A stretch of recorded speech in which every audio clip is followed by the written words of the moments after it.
Hello, everyone, and welcome. It is July 10th, 2021, and I am your co-host, the Fat Wizard, joined today by... Alamaxia. And Lobos. And today we're taking a look at Teenage Mutant Ninja Turtles, released in North America on the NES, June 25th, 1989. And I gotta say, before we get going, I remember this game being super, super hard on the NES, and that was pretty much everything I saw on Lobos' chat when he was streaming. Was everyone was like, "This game was so hard." What did you guys think? Was it as hard as you remember? The parts that I remembered weren't as hard, but it got to a point where it was just punishing by the end.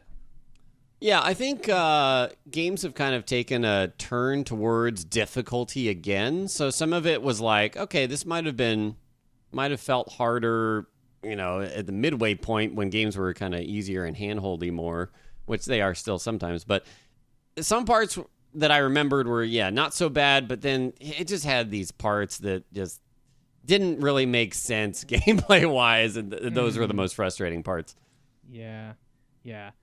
We'll get to level 2, which is probably Alamaxia we were talking about. The dam, everyone remembers that as being super hard, and I don't think I failed it once. But so this game's really interesting because it's sort of this weird hybrid of a top-down and then side-scrolling game. And so you start out in the world, and it's top-down, and to the left there's a manhole, and you can go into that manhole, and then you are then teleported into the side-scrolling gameplay mode, which I'd say the majority of the gameplay is actually the side-scrolling. And also what's really funny is there's these, they look like steamrollers, right? They are controlled by the Foot Clan, presumably, and these steamrollers will go around on the world map, and I think one of us might have died in the first 5 seconds by getting rolled over by one of those, right? Who was that? Oh, yeah. I mean, I definitely did. I was like, oh, cool, there's a tank dead.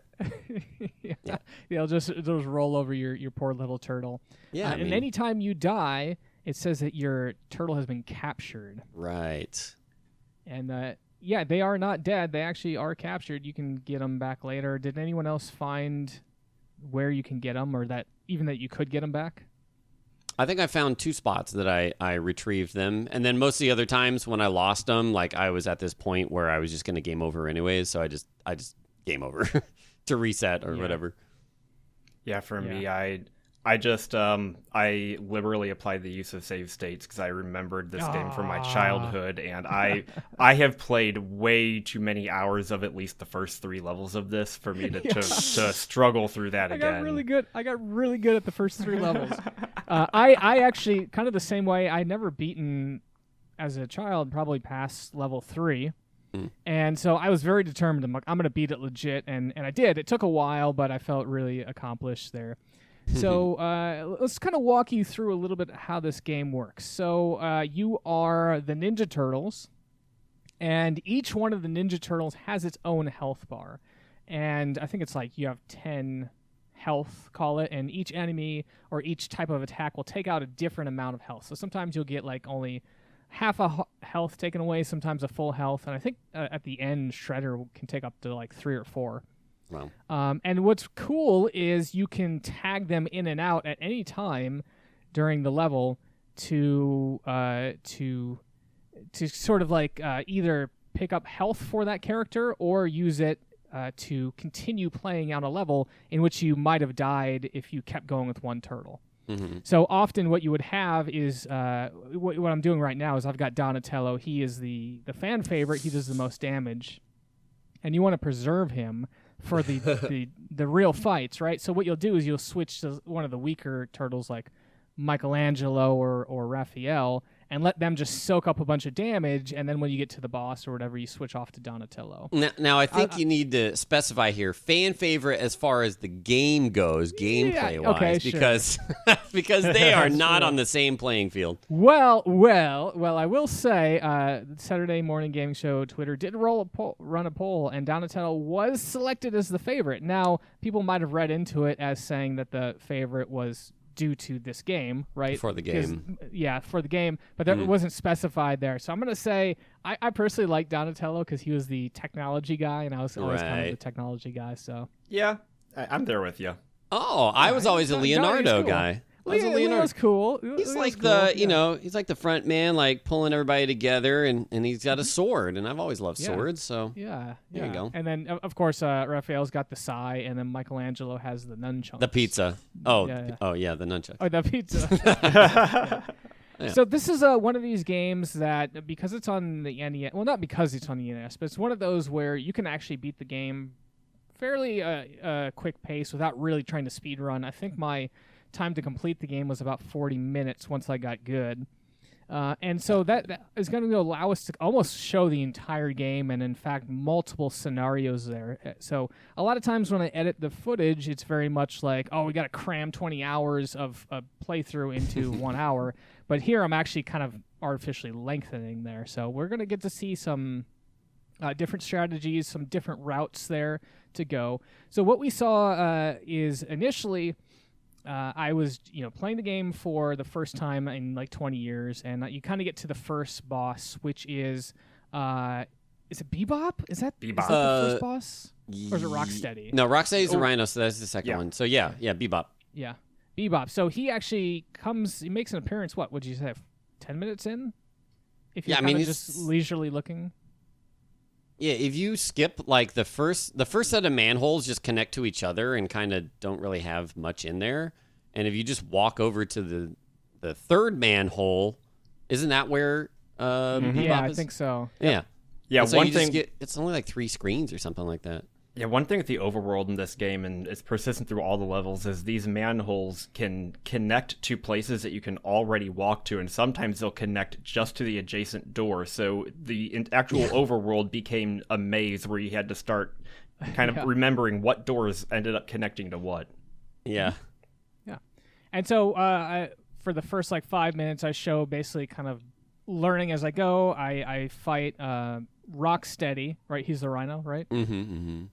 Rocksteady, there's 2 ways to fight him. There's the way that it was probably intended, which you're on the ground with him, and he's kind of shooting your gun, and you're dodging. And then there's also the better way, the safe stretch, which there's some boxes to the right side of the screen, which you can actually jump up there, and then Donatello, you can use your staff to kind of poke him as he jumps up in the air. So he'll jump up in the air, and you can poke him once, and then he'll kind of sit there, and then you can repeatedly do that. Anyone find that tactic? People mentioned it, and so I was like, "Oh, snap!" So then I tried it. I was like, "Yeah, okay." Yeah. I found it really interesting how the actual graphic of the bow would never actually hit him, the hitbox, and the hitboxes of the game are frustrating in that where, like we'll talk about. I'm sure at some point using damage boosting because there's just so many enemies and it becomes so chaotic you just have to run through things. Let's talk about some of the enemies here because we're seeing all sorts of enemies. We have I'm not even sure what we're fighting right now. He's shooting it's like a wave golem at us. Yeah, it's like a sand golem or something. Yeah, I don't know. And he actually kind of curls down, and then as you get close to him, he'll pop back up and attack you, and then if you hit him, he kind of curls back down. And then we have these, I guess they're bats that kind of hang on the ceiling, and then they jump down and attack you, and then they have, I don't know, like a spaceship? What would you call this thing? It's like a drone or something. Yeah. And then, of course, you've got the classic chainsaw guy. Yeah. I always thought that he was Casey Jones. He kind of looks like Casey Jones. Wow. He looks like he could have a mask on, right? Mm-hmm. Yeah, he does. But there's Casey giant didn't have a frogs. chainsaw. There's giant frogs. You got Giant standard frogs. foot soldier guys who'll jump and throw You have throwing stars. The Mousers, the Hornets. Yep. The Mousers, so yeah, that's right. What's really weird is the enemies will swap out. So you'll go to an area and you'll be facing usually like a rotating series of 1 or 2 archetypes. But what's weird also is sometimes I found that even picking up a piece of pizza in an area would actually swap those archetypes, which is really weird. What? I don't know if anyone saw stuff like that. Yeah, so there were arbitrary points. As I kept doing these one sections over and over, it wouldn't be at the same spot, but you would kill an enemy, move on, and then suddenly, all of the enemy types would just swap. And so instead of having the sand dude and the bat things, now you have the robot guys, which we didn't talk about, and then like the drones or something like that, and it would just kind of toggle back and forth seemingly randomly. I don't know what it's tied to exactly. The screen transitions I noticed are what really kind of were the points at which it would determine what mob set are you going to get, and there's different mob sets that you'll see. One that we haven't seen so far, which is one of my most hated ones, was this kind of knight-looking figure that would shoot fire out, and then after you killed it, its head would disconnect from it and fly around the screen. Yeah, that was what the kind of robot guy was talking about. The robot, right? But you could RNG manipulate where if you found a room where you're like, this has mobs that I really don't like, you just exit the room and come right back in, and you can get just a new mob set. And you could even do that to get pizza. So if you found like pizza at the end of a tunnel, pizza at the end of a tunnel, you grab that pizza, leave the tunnel, go right back in, and you get more pizza. You could really top off everyone real quick. Pizza farm. Yeah, I had a pizza warehouse towards the end there. Definitely a lot of this game is knowing where those pizza farms are and mitigating damage, or trading damage in between your turtles to hit that pizza farm. So I want to talk real quick about level 2, because we're on this, and this is probably, I think everyone that's played this game knows the pains of the dam level. So you were told level 1 you rescue April O'Neil. Mm-hmm. And then level 2, she tells you that the dam is going to explode, that there's a bunch of bombs, and that you need to go in there and disarm the bombs. Now, it's a little tricky because it's sort of maze-like. Actually, in playing through, I realized how straightforward it actually is. I think as a kid, it seemed much more big and open than it actually is. There's actually not a lot of areas you can go to. But there are 8 bombs in here. And you can miss them. There are kind of these side paths. They eventually link up, but you have to kind of know where the bombs are, because you can't get to the end and then go back. Like, you will most likely run out of time.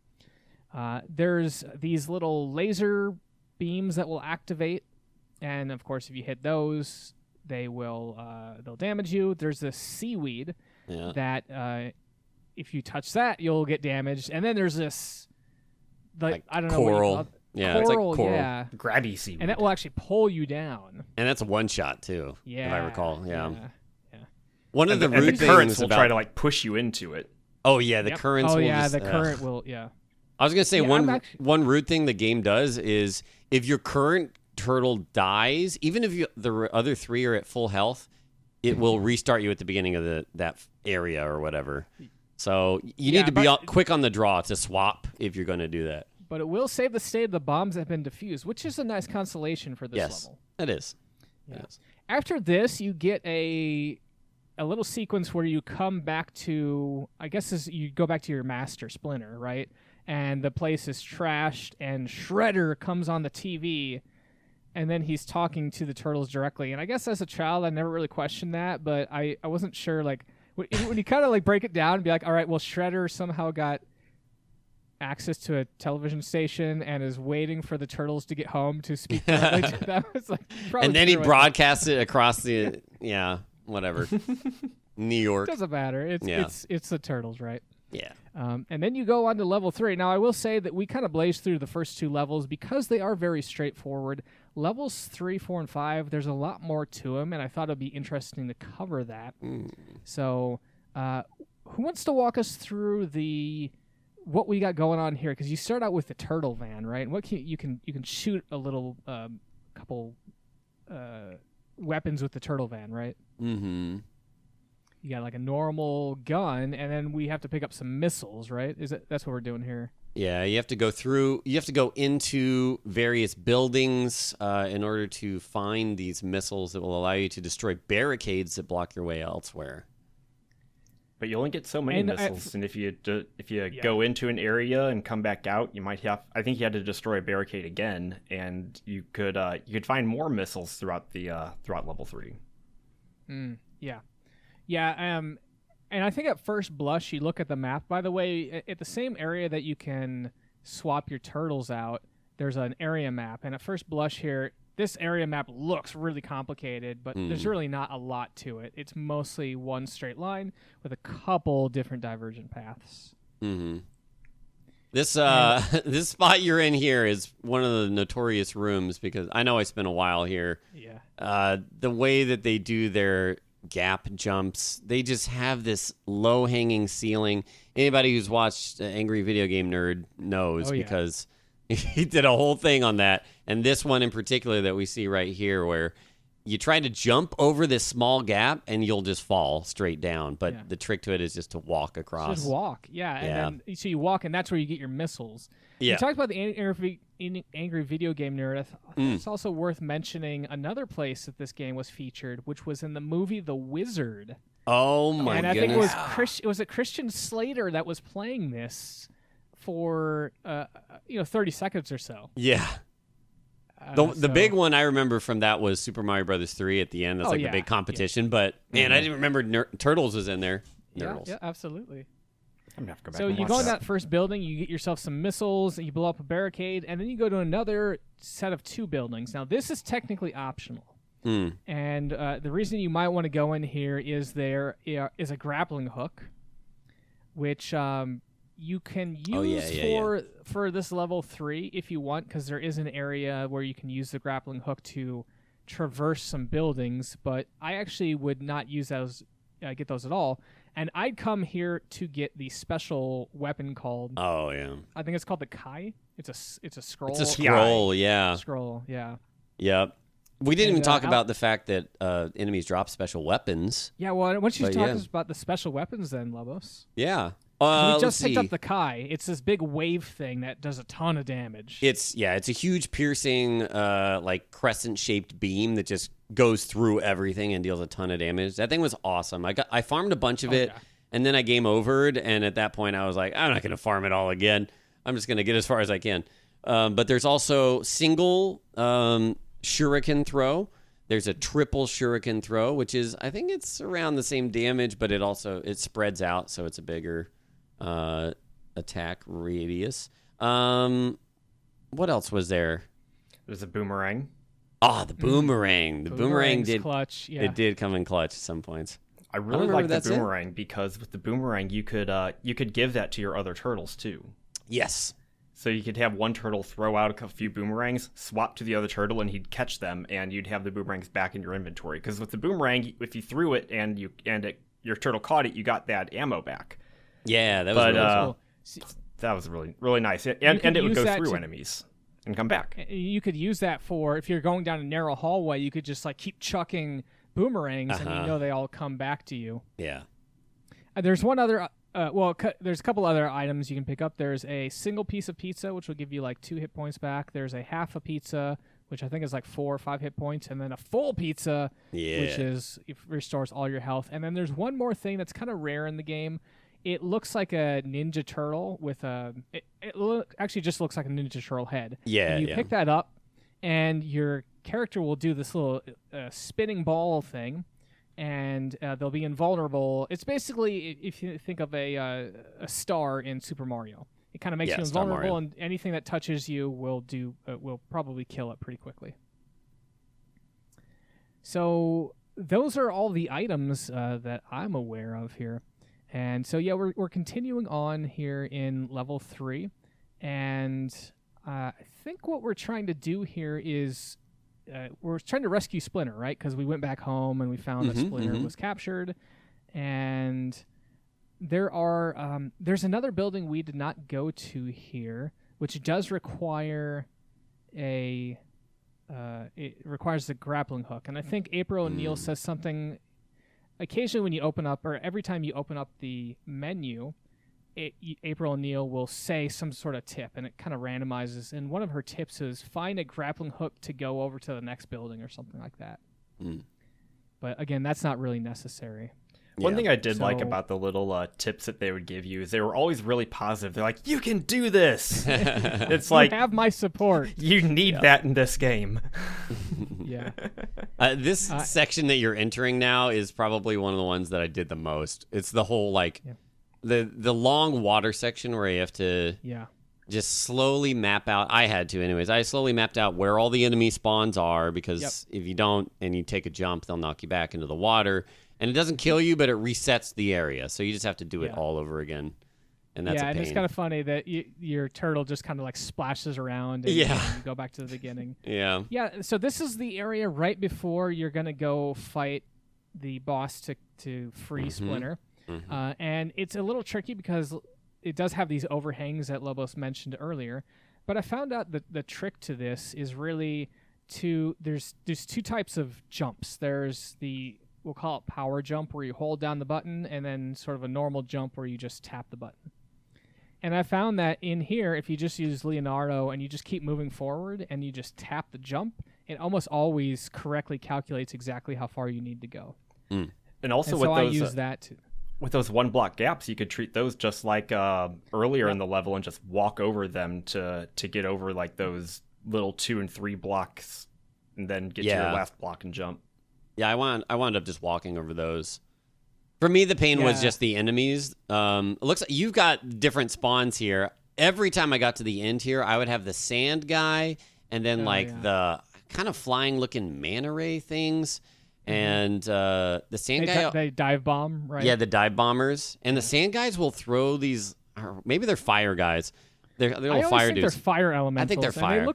They look like they're throwing fire pizzas at you. Oh, I thought it was little boots. Like I don't know. They look like boots to me. There's the fire guys that'll shoot out little fire elementals that'll chase you around, and then there's also like the sand guys that'll turn into littler people, and then the sand guys that'll shoot out a wave those beam. are annoying. Yeah, I hated those. Yeah. Yeah. So we are, and then actually there's another one we're just looking at now. Are these little balloons that scroll back and forth, and they drop bombs on you. Yeah. But once they drop the bomb, they still move back and forth, and so you can still get hit by them, but they won't drop any more bombs. Yeah. And one of the things I also liked about this is the jumping. You can do like a little somersault in the air too when you do one of the high jumps, and that was always really cool. Yeah, I like that. We've just made it to the top of the building here, and we're fighting. Who is this that we're fighting? It's like I think it's Slash Turtle. Is it Slash? Slash. Yes. Yeah. Okay. And he's a little tricky. He has a sword, and Splinter is hanging from a post above him. So there's some easy ways to beat him, but this was my first time against him. Ooh. And he really just kind of runs towards you and attacks you with the sword. And then when you kill him, we have this other guy, and I have no idea who he is. He's some sort of like Mecha Turtle. Jetpack. Yeah, I remember a Mecha Turtle from like the cartoons, and I'm not sure if it's supposed to be him. He looks kind of like him. I mean, I have to assume it's him. He's got this jetpack. He's got a sword and a jetpack, and he'll constantly fly up in the air and then shoot this missile. And the missile, it's not a homing missile, but it'll go forward and then like drop down and kind of skate across the ground here. Yeah. So I found, and the whole reason I was talking about going to that one building with the optional for the scrolls, is this fight becomes so much easier, as do all boss fights when you have those scrolls. So I didn't hit him with every scroll, but I think 12 of them killed both bosses. So it does some serious damage. All right, so we killed him once, but I wanted to show something that was kind of funny on my video here. So I'm going to go back to this fight, and we're going to fight Slash and Mecha Guy again. And again, I always give the scroll to kind of a weaker turtle because Donatello already does a ton of damage, so he doesn't need any more. So I gave him to Michelangelo. So I'm fighting him, and he pushes me off the building right as as I get killed, or as I kill him, and then my turtle warps because you're up on a high rise. You can fall off. I don't know if you fall That's off. Awesome. Do you start the level again or what? Yes, it's like falling in the water. It'll take you back out, I think. Yeah, so I think because I beat the boss right as I fell off the building, it counted and teleported my character to freeing Splinter, which I was like, oh, thank God. Okay, why don't you talk us about level 3 in this pizza farm here, Lobos, because I know you spent a lot of time here. Yeah, level 3 is like you're at like I don't know, some sort of like air base or something like that, and there's a bunch of you want to get a blimp.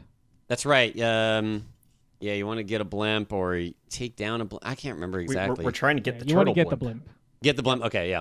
So you're in these big open areas that are kind of like runways or helipads, and there will be jets that fly by and drop bombs on you on the overworld, at least. Which weren't really that much of a threat. They weren't. I don't think I ever got hit by one, but it was cool. It added to the aesthetic, But you eventually make your way into some buildings, and then you'll come back out to the surface, and there'll be a bunch of like branching paths that kind of repeat.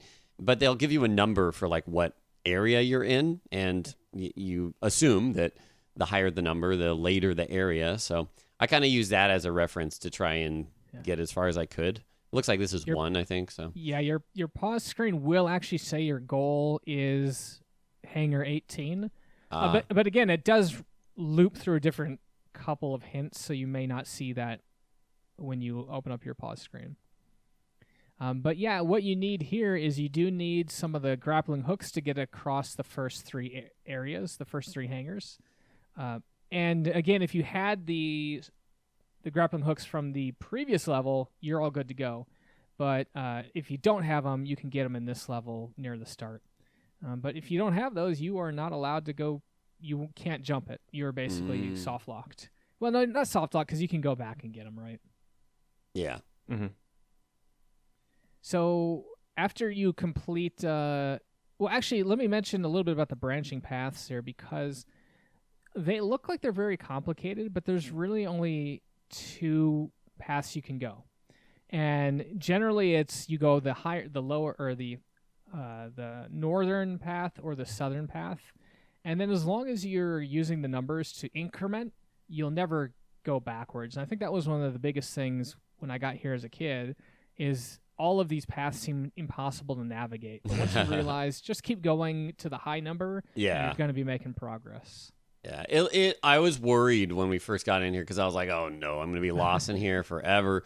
Especially because, it's getting harder, the combat, like the enemies are getting tougher, and I wasn't sure if I was going to find my pizza farm, and so it was a little concerning, but it wasn't so bad.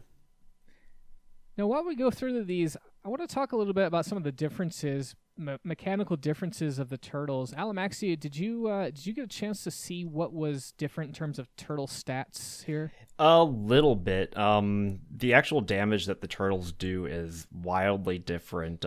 If you can think of a turtle dealing 1, 2, 3, and 4 damage, I think it was in general. Leonardo and Michelangelo were about the weakest at 1 damage. Raphael was a 2 damage, and Donatello a 4 damage. Donatello was a 99 damage. He just does so much damage. But one of the really interesting hidden mechanics of the game is that when a turtle is below half health, then some of them will get a power bonus, and that power bonus can also affect your items. So the power bonus will increase your power. So whenever you fight a boss with the Kite Scroll and you're less than half health, it'll usually take 1 or 2 fewer hits with the scroll to kill the boss. Oh, okay. So there you go. There's your red Tearstone ring. Yeah. Yeah. The thing is, the red Tearstone ring effect will not even bring you up to Donatello's level. It's then you're an average turtle, and it's okay. That's true, yeah.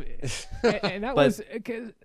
But I was going to say, one of the other really difficult things with turtles, stat-wise, is the different weapons that they use, because they have wildly different reach with their weapons.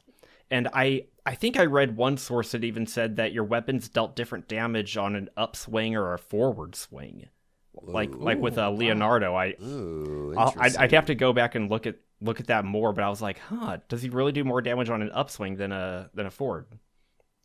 That's interesting. Yeah, it was a little confusing before I read up on the damage mechanics here, because I would sometimes one-shot enemies with Michelangelo, and then the same enemy would take 2 hits to kill. And I was like, do they just spawn weaker variants of these enemies? But I guess the thing is, I must have been at half health or lower there. Mm-hmm. Now, this is an NES game, so there's some things, if you're familiar with Mega Man, there's some shenanigans you can pull. For example, in this area, I don't know if it's this exact screen, but some of these areas will have so many of these turrets on the screen at a time that they won't even shoot projectiles, because it can't handle loading all of that into memory. So they're just kind of there, and you can avoid killing them to make that easier. But also, if an enemy spawns and it walks off screen, it despawns. So you could you could kind of inch forward until a nasty enemy spawns, but give him a second to walk away or walk him off the screen, and then he'll just despawn, and you won't have to deal with him. That does work against you, though. If you kill certainly. An enemy and then walk off and walk back on, he'll be back. He's ready back. For you. That got me many times, especially in the later levels where you kind of are having to back up. Yeah. Yep. But Yeah, there's a lot of abuse of that edge trick, and there was even some areas where you could have an enemy just glitch through the world, just straight down. Yeah, if there you just were some fun slow things. enough.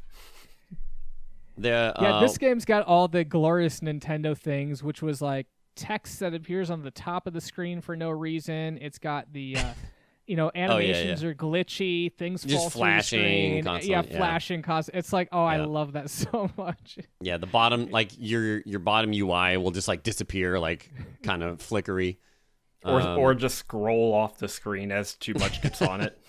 Yeah, it's good. Also, we didn't talk about like the fact that they have kind of mini bosses in this game, but the mini bosses are basically just determined spots where they will randomly spawn an enemy, and that is a mini boss, and they block your like exit until you kill that mini boss. But it's kind of an interesting way to kind of force you to fight whatever they spawn for you. But it's randomized; like it won't always be the same mini boss. And they actually won't spawn it until you've cleared the screen of the normal enemies. Right. So but what you'll see, they'll lock the screen down, and you know that you're in a boss fight, but there will be enemies that you got to kill, and then the boss will spawn. And it does spawn a little health bar, and it'll just show you like, oh, he's got 3 hit points left or whatever. And little different music. You have some mini boss music to go with it. The music is jamming, by the way. Oh man, the music is so good. We didn't talk about it. Good. I love the Ninja Turtles games on the NES, like all of them. I think 2 and 3 are my faves over this, but it's still very good. I'm actually surprised to hear you say that, because I thought you played this game and you kind of are like, I'm never playing this game again. That's true, but it doesn't mean that I won't listen to the soundtrack.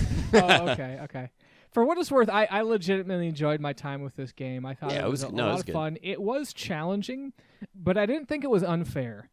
It was a lot about managing, as I mentioned before, managing your resources, knowing where those spawns were.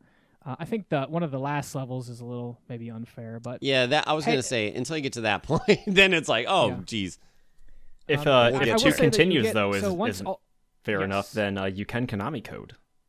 Wait, there's a Konami code here? You can 4 continues at the beginning of the Konami code. Okay, because I was going to say, after all your turtles die, or are captured, if you will, you can do a continue, and then after you've done continue twice, you have to go back to the very beginning of the game.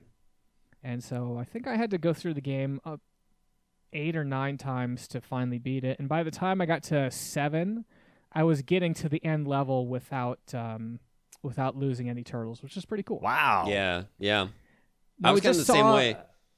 Oh, that's great. Yeah. I don't know if you saw that, but we just rescued Leonardo. So I guess he had died on one of my...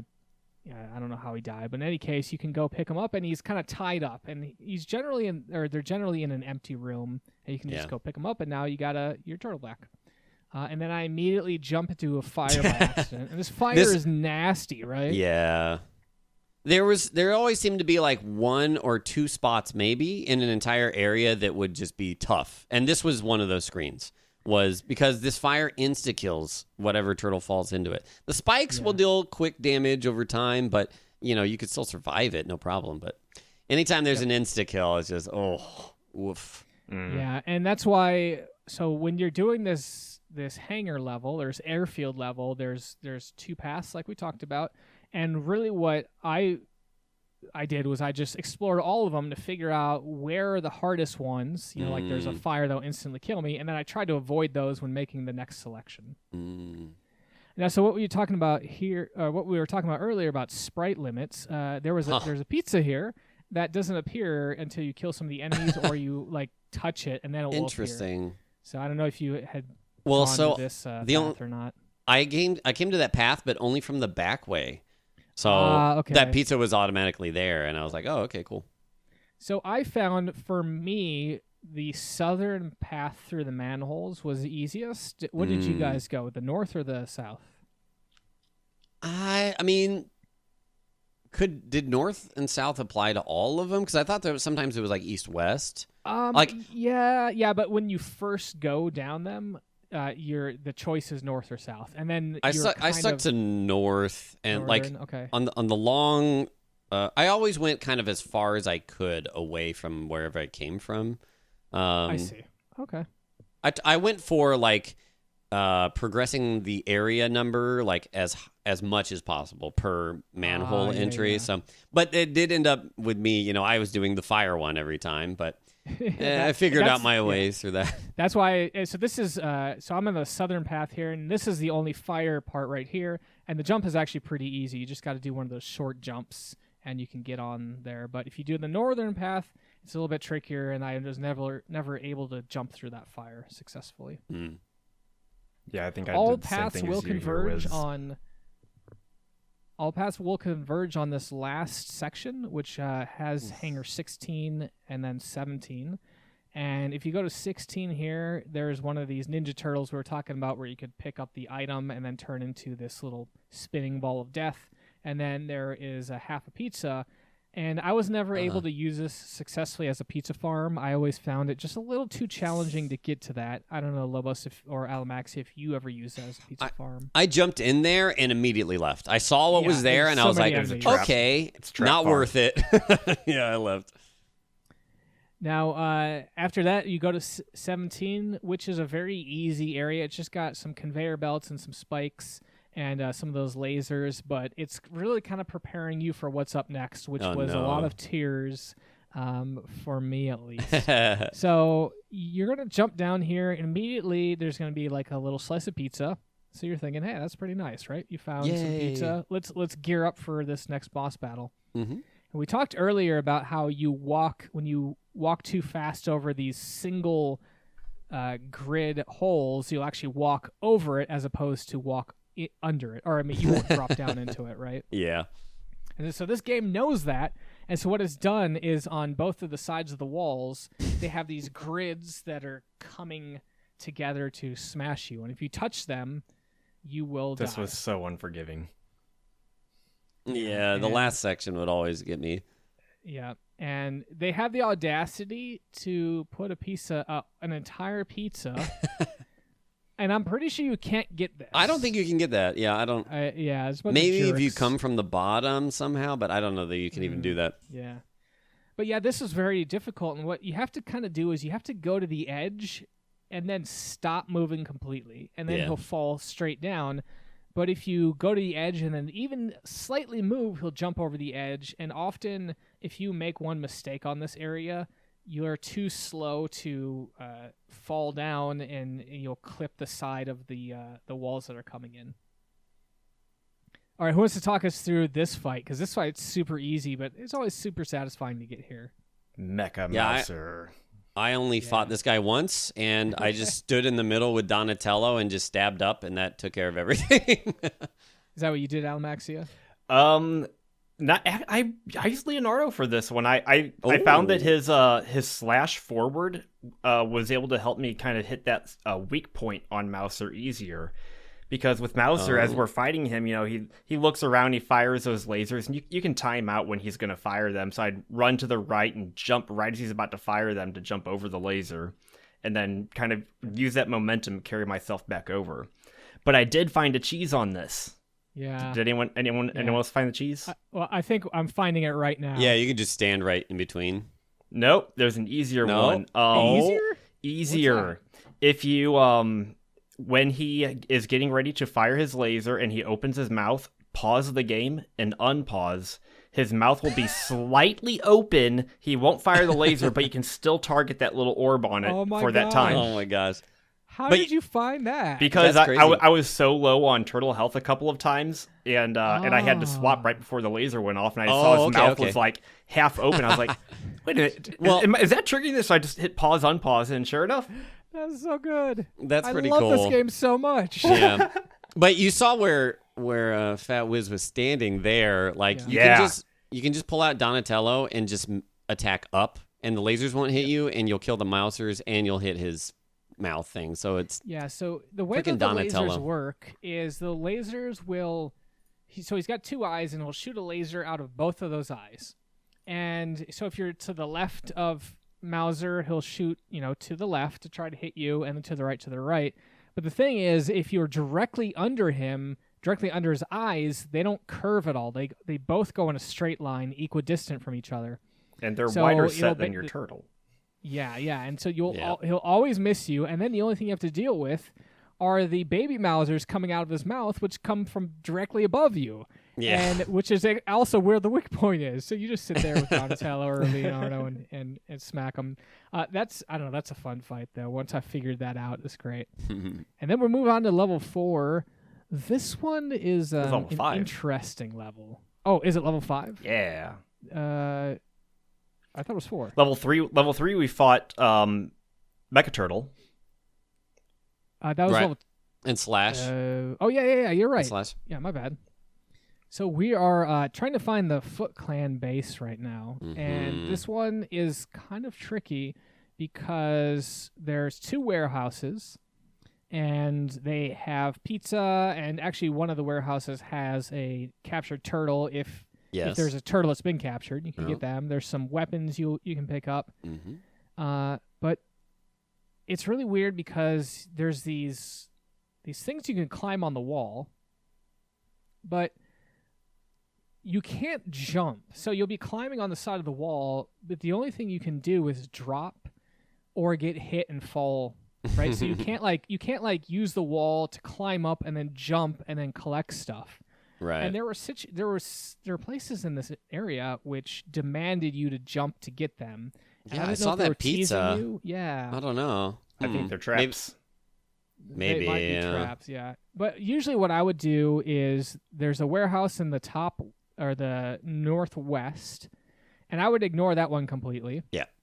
And I would go to the one kind of in the west area because there was an easy half pizza you could get there, and as we're coming up here now, you could get one of your turtles back. And so I would just use that as a pizza farm and then go to...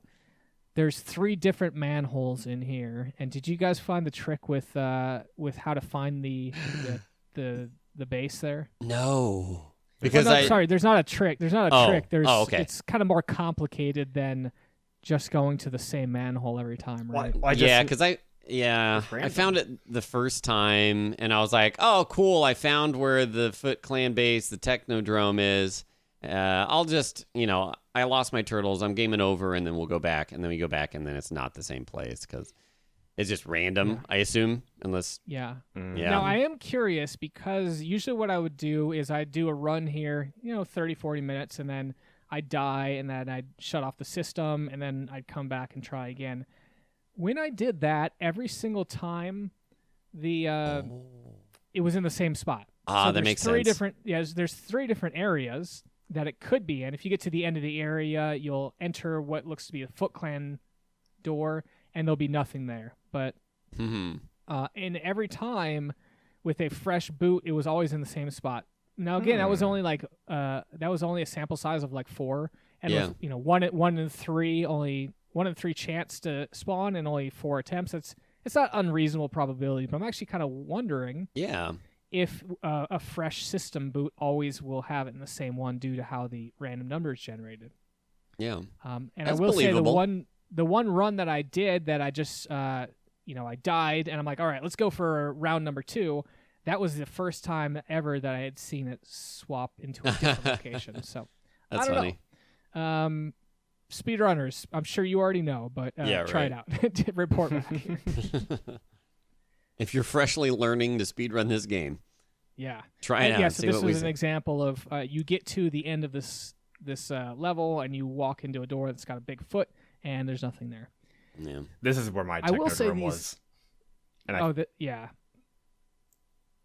These levels were so difficult.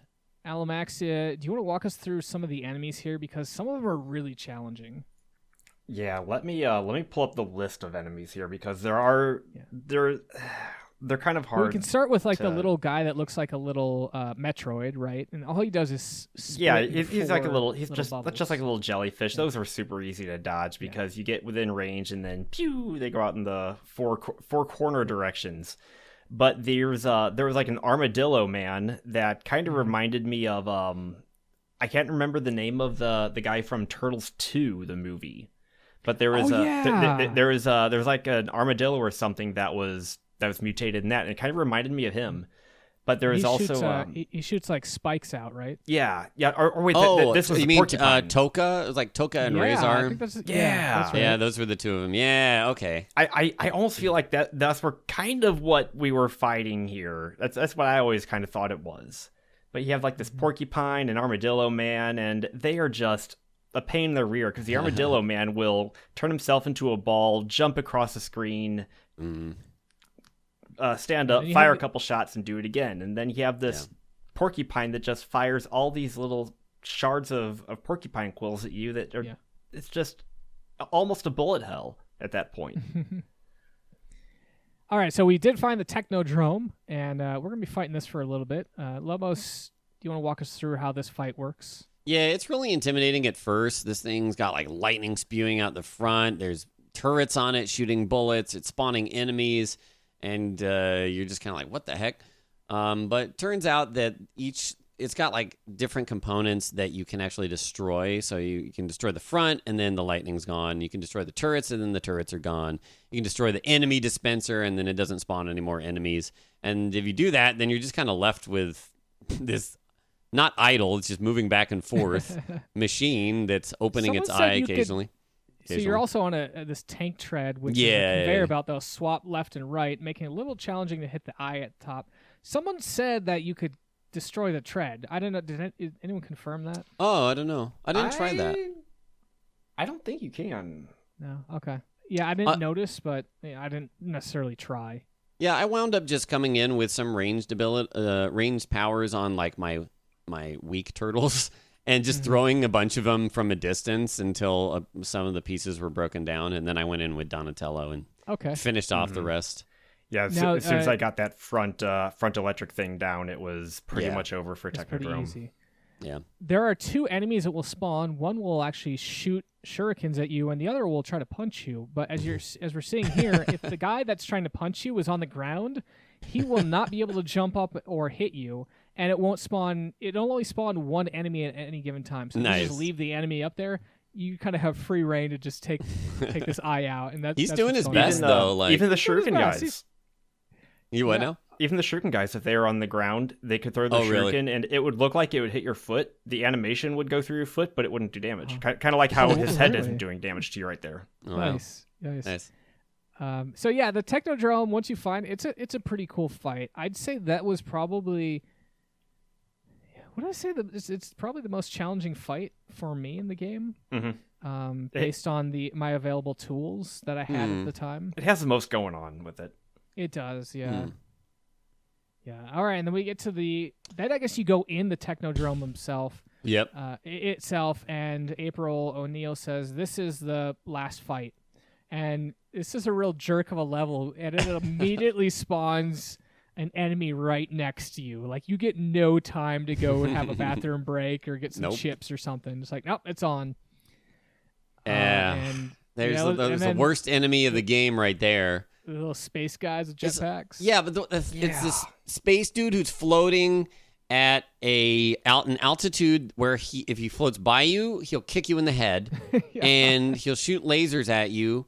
But like, depending on who you're on, I think you could hit them from ground, but they don't get stunned or anything. So they're just like they'll shoot at you kind of over and over. They take a lot of damage. They take a lot of damage. 3 or 4 hits, yeah. And I think their laser deals a lot of damage, and if you get hit by them, it's only like 1 block of health or something like that. Which you have 8 blocks of health. I don't think we even mentioned that, but like the laser is like 2.5 or something like that. So it was brutal. But this is where you would use the damage boost pretty heavily with your other turtles. Yeah. I will say that this game is constructed in a way that if you don't kill the enemy in the first hit, you're generally going to get hit back. So you really want to make sure you kill them with, Donatello or someone with a very powerful weapon. There are some nice things where you can actually destroy like their projectiles, like with your attacks. That's true. So if you're attacking quickly enough or you time it well with like Donatello, you could avoid that being a concern. Mm-hmm. So there's actually 2 paths again here in the Technodrome. Mm-hmm. There's the bottom path, which has a bunch of spikes, which I think is probably the faster way to get through here. Mm-hmm. But you will take force damage walking on the spikes. And there are some amount of little blocks you can jump on to minimize the time you're on the spikes, but eventually you get to a point where it's like, no, you're just going to be walking on spikes here, so deal with it. I started off with the bottom path a lot, and I was doing it a bunch, and then I think towards the end I ended up going top path. And well, because you find this pizza. Yeah, I saw that you, pizza. And you're like, where do you get that pizza? And it looks like you can get it from above. So yeah, I always took the top path because there's a very crucial weapon there. Did you guys take the top path and also find that weapon? Get that? Was it the boomerang? The Kite Scroll? No. Okay. Yeah, it's the scroll, and I use that to great effect near the end / killing Shredder. Okay, because I used boomerangs on Shredder, and that just dominated him. That worked out pretty well. It worked really well. So luckily I killed him the first time I got to him, but it was still scary after all we'd been through to get there. So we talked about the spaceman. Oh yeah. And I wanted to then talk about the kangaroo that follows you around, jumps around, and then there's like these little helicopter guys. But we are in probably the most notorious level in the game, or area in the game, which is you enter this door and it is painted yellow. So by the way, as you enter in different doors in the Technodrome, they are painted different colors, so you get a sense of progression. And so the third area, I think it's the third or second, in any case, it's painted yellow, and this thing is nasty because there's just this super long hallway, which is constantly getting smaller. So your opportunities for dodging enemies is a lot less, and unless you have the Kite Scroll, you're not going to have enough damage to take out these things before they hit you. Yeah. But there is kind of a trick to this area. Did you guys figure out how to get through this? And you're not going to get through it unscathed, but you could minimize some of the damage. One thing that I feel like I found was I hated this level. One thing I feel like I found earlier on was if I kept one of those space guys alive and moved forward, I feel like that I didn't get as many spawning ahead of me. And if I used Donatello going down the really small hallway, the space guy coming out of the right side, if I hit him just at the right time, he would kind of back off to the right side of the screen, and I could push forward a little bit at a time. Mm-hmm. Yeah, so one of the things the space guys will, I don't know why, but if you duck down at the right spot, they will actually fly over you and not kick you, and then the laser beams always come at an angle, so they're always at a 45-degree angle to their body or completely parallel to the floor. So you can, once you get the pattern down, and I've got it down here, is you move forward a little bit, duck. Yeah. And it will then move, and then the space guy will move back to the right side of the screen and despawn. And if you just keep doing that, that pattern will eventually get you to the end of this hallway. Okay. It's not really worth trying to kill these guys because they just will keep spawning. And you can't just this is and you can't just use all of your turtles to damage boost through, because I did get to this point at one time with full health on all the turtles, and I used all of them to try to get through the end. Yep. Nope, won't work. You have to you have to fight it.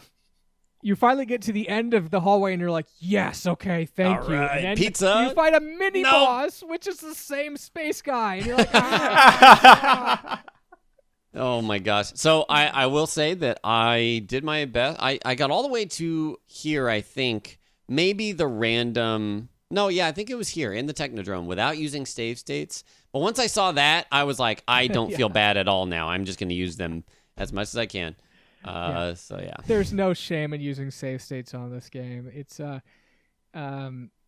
I definitely, it tested my patience on the multiple times I'd get to this and then like, oh, well, I got to restart the entire game. Yeah. All right, well, I'll check it back in 35 minutes. Mm-hmm. But, you know, it was fun, and I felt accomplished learning the game pretty well, so I could kind of speed run the levels, you know. All right, so that whole section there, we've shown off the bottom path, and I have failed to get to Shredder just because I was taking too much damage. And so now I'm like, all right, I'm going to take the top path because I see there's a pizza there, and that seems like a very nice thing to have. And the top path it's got some challenging areas that will give you some good rewards if you manage to overcome them. In one situation we're coming up to here, there is a large gap, and you can jump over that gap. But there is a turret there, and so that turret will most likely knock you into the pit if you don't kill that turret. So what I ended up doing is doing this weird thing where I like jump, attack, and then move my character move Donatello close to the turret. It takes a little bit. It's hard to get the timing because Donatello has a little bit of a wind up on his attack, you know? Yeah. But once you get past these two little gaps here with the turrets, I think you're home free to get yourself a nice Kite Scroll, and there we go. Yep. You get the Kite Scroll, and by the way, a tip here. It says Shredder's gun mutates creatures. I didn't know what that meant when I read it. I found out what that meant, and we'll show you. But yeah, you can drop down. You get that scroll, and then you can drop down and find yourself that pizza that has been taunting you for quite a while. And again, that's really nice because, as I found, once you know where to go, you can kind of say like, all right, well, I know there's a pizza here, so I don't really need to be good. I just need to get to that area, get that full pizza, and that really helps when you kind of map out the area there. Yeah. And it makes the game seem a lot easier than it really is. So I think that's a good strategy to consider, is using those pizzas as your sort of checkpoints. Yeah. If you know you're going to get a full health, all you have to do is get there without fully dying, and then you're good. Without fully dying. Yeah. Cool. So I got myself pretty well loaded up here. I'm feeling really good about this. I got the scroll. I got the triple shuriken shots here. All my characters are full life, and to some degree, I've figured out the pattern of the space guys. And so now it's just a matter of executing and getting back to that yellow area. But before we do that, here's another cool little thing you can get. And I know you saw this, Lobos. Yeah, jump over this gap, and you can get one of those, call them Invincibility Stars. It doesn't do too much. Yeah, this screen wasn't... I mean, I guess it's kind of bad, but it's pretty short, so you don't really get much use out of it. They give that to you before the one you actually wanted. Yeah! Right? If it worked through the door, it would be nice. If it worked through the door, it would be nice. But yeah, you don't get that. So, all right. So I'm going to Michelangelo here because I'm like, you're the most useless turtle. You can go ahead and take some damage here. Now, by the way, while we're kind of walking through this hallway, I thought I read that Michelangelo, or is it Raphael, swims faster. Oh, really? Yeah, I wasn't able to confirm that, though. Interesting. I'm not sure. Yeah. But I do use this Kite Scroll quite a bit here to shoot some of the enemies that I can kill in one hit. So again, this hallway alternates between these little helicopters and these spacemen, and if you kill a helicopter, you can actually get the spacemen to do exactly what you were saying earlier, Alamaxia, which was scroll off the side of the screen, right? Mm-hmm. Scroll off.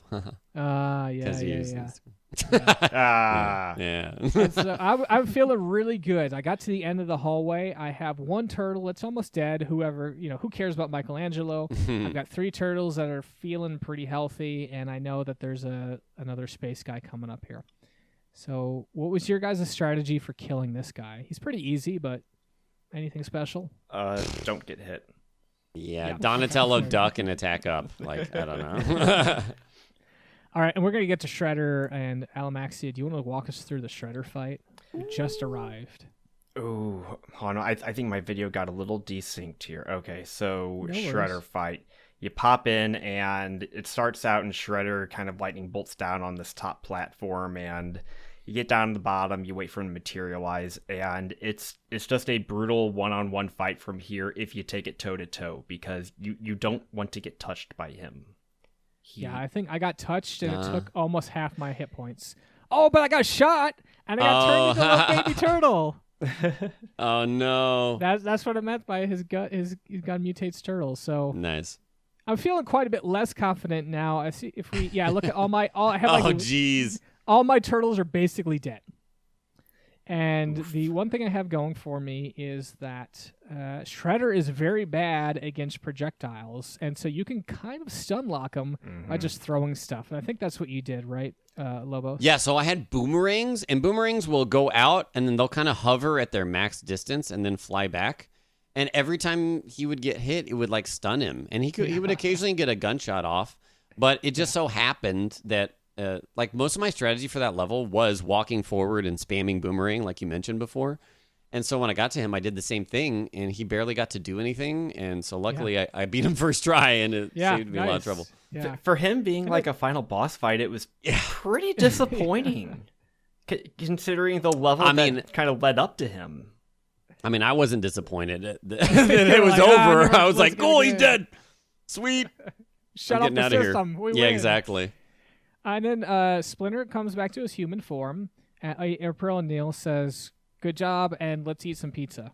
Woohoo! And there's not even a credit screen. It just says the adventure of the Teenage Mutant Ninja Turtles is concluded. I think this is the first game we've covered that doesn't have a credit screen. Yeah, so like that's what I commented on, and I was like, do they not want credit for this? Are they ashamed? Like, I'm sorry, I didn't. So yeah, I don't know. So one thing I did read about the publishing company Ultra is that they were a kind of a branch of Konami, such that Konami could release more games per year than Nintendo would allow. So I wonder if by omitting the credits, that kind of helped them fly under the radar a bit. Yeah, I believe LGN did something similar. I think they had like a bunch of different companies or some variant of that. So. And we also had a cool little Patreon screen there, thanking all of our supporters for helping making this episode possible. We did get another Patreon supporter, and we wanted to thank Coffee Prosecutor. Thank you so much, folks. Guess what? We're up to 15 Patreon supporters, which is amazing. We've been consistently gaining, and again, we're looking for 25 for that Earthbound goal.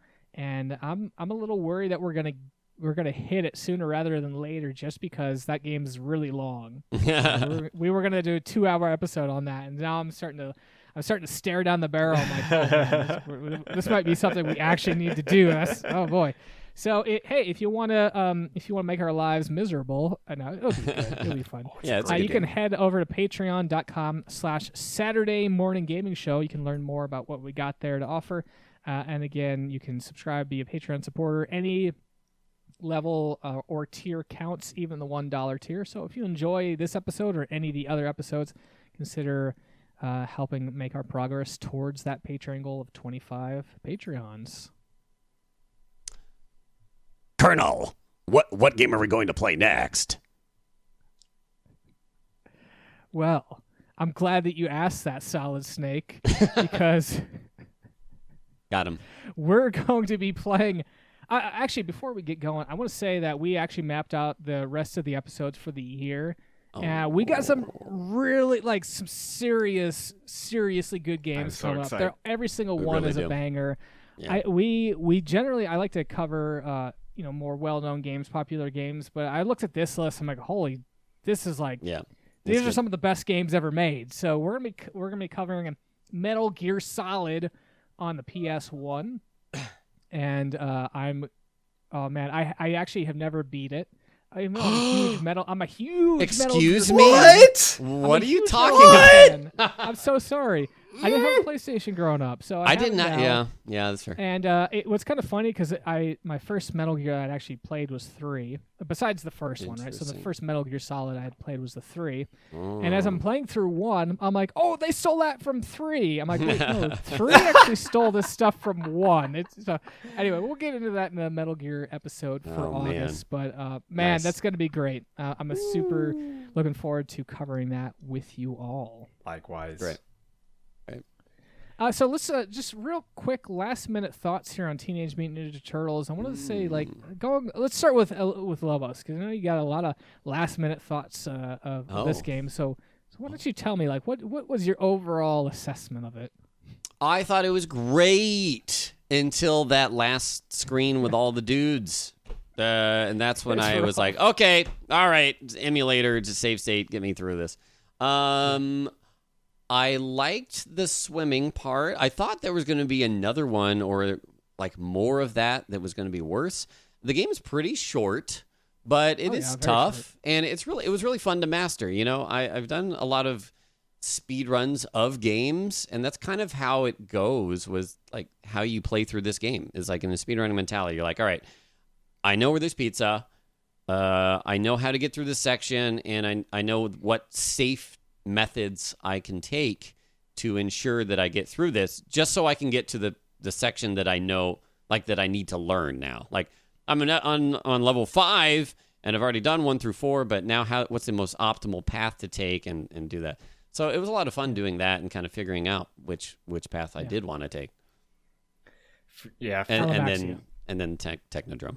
So yeah, for me, I went into this game with a bit of rose tinted glasses because I played the heck out of this game when I was younger and got to level 3 over and over and could never figure it out.